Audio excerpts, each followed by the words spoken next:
I'm I think we're past this point. Like, these guys that are playing have played in so many live events, so many big events, like whether it's GSL, SSL, Pro League, you name it. Like, they've been there. I can't imagine the pressure gets to them the same way it does with most other people you would talk about in this situation. Yeah, I think stats, usually is quite cool, but definitely just has to think about those decisions that went wrong in that game.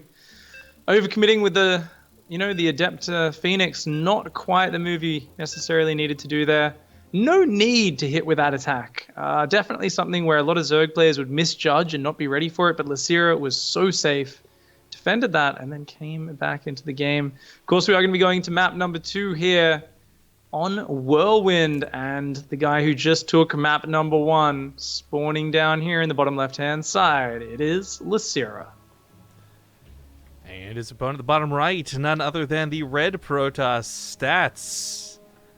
Again, I would say, like, definitely, when you look at this group, Stats is favored to get out in the group. If not, second place, first place, whatever. But he's not the guy you would expect to be down on his last life, hobbling around in the last best of 3 for the group. Not at all. Of course, Whirlwind here. A very big map. It is going to be side spawns, not cross maps. So Stats is probably a little bit happy about that. Probably doesn't want it to be huge distances against the very mobile Zerg. And he's actually going to be, look at this, very focused, looking out to see if a drone was coming down as he arrived. Saw that drone coming and gets a very nice block on this natural expansion. Very well done by Stats. Of course, the unfortunate thing about this is Losira doesn't know for sure whether Stats came from the right or the north. So as he reaches out for this third, he's going to take the one that's a little bit closer, maybe not the one he would have wanted to. Yeah, that's a bit nasty. Stats does let this pylon finish. He's forced that third into a position closer to him. And now Stats has got to be very happy with these openings. Yeah, all in all, a great start for this game, Stats. But following this up is a lot easier said than done. Again, we've talked so many times. It could be the Stargate. I mean, I really like the idea. I think you've probably felt the sting of this. We've all seen players lose to it. Like, if you get carriers out, they really are just these badass airships that Zerg can't seem to deal with. But not when there's only 2 of them. Not when there's only 4 of them. You really have to get that big number going. So Stats, I think, have the right idea, just not the time, not the execution to make that work. Yeah, absolutely. After he lost all those adepts without doing eco damage, needed to do maybe a slower transition, but he has a fresh start here in this game. He's now going to scout the lack of a third base up there. He still hasn't scouted the third towards himself. Stats is actually getting a little bit confused right now about what's going on. He's going to go for a cyber core block there on the third. Nice. I love this. Of course, the cyber core for the 150 mineral cost does come with the most health, the most shield, so he's really, really drawing this out. He will want to cancel that just before it finishes to get 75% of the money back.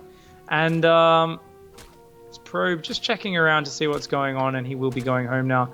Back at home, it looks like it is going to be the Twilight Council going down behind this 4 Stats. Oh my, is Probe looking like he might actually want to try and prolong here, but no, he does cancel at the last second. I think he was debating getting fancy, but yeah, realized it may not have been worth it. The Adept transfers away, so it's going to come in, maybe poke something, and then, of course, disengage right away. I do like, by the way, the nerf to the vision, forcing the way people use Adepts in a completely reverse of the way they were using them before. I like it a lot. It puts a little bit more pressure, it's a little bit more risky, but it's also a lot cooler to watch. It's kind of like somebody bungee jumping in, right? And they're being pulled right back out. Indeed. Losira seeing everything in the main base right now. Still hasn't dropped a third base. Actually going to be going for a huge Roach YOLO. Okay, where's that Roach Warren? There it is, in the corner of the main. He cancelled a hatchery in order to get the creep down there to put it down. Super cute from Losira, proxying his Roach Warren inside his own main base. And he's going to be going for a big Roachling attack here. 7 Roaches and then just endless feelings will be coming out behind that. He's just going to look to crash through this wall and overwhelm. The Roach Warren is like its own clock here, though. I mean, it's going to bleed out eventually, so he's only got a certain amount of time to make roaches. He's not spreading creep over that direction, at least. Not yet.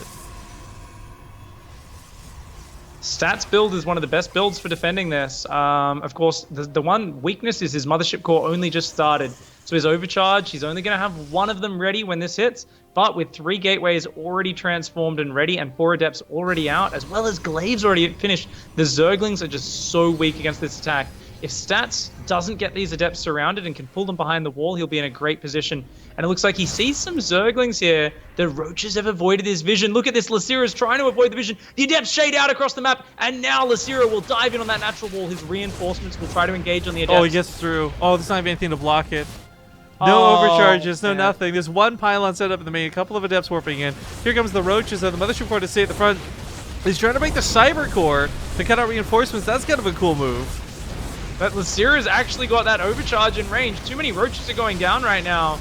I don't think this is necessarily the right call here from Losira. An extra Cyber Core has already started along with a robotics facility. He can still warp in more Zealots. He gets caught in the back end. Stats just keeps all of his adepts alive, shuts this down. Losira left with 18 drones behind us. He had to not just do damage, but kill. This isn't going to be worth it at all. He's got nothing to fall back to. And that Roach Warren, by the way, is going to expire soon. It's bleeding out. Oh my god, it's hemorrhaging so badly. Save it. You must spread creep. He's down at just 18 workers. This was a massive all-in from Losira. You know, Stats build happens to be pretty much the best build against it from Protoss, even though he didn't see the units and his adepts left his base and kind of went past the attack, shut down the reinforcement with it, defended at home with a great adept warp in, a great overcharge, and Stats shuts it down. Takes a game there to equalize, ties it up 1-1. Yes, and I think that's the key factor here. Stats is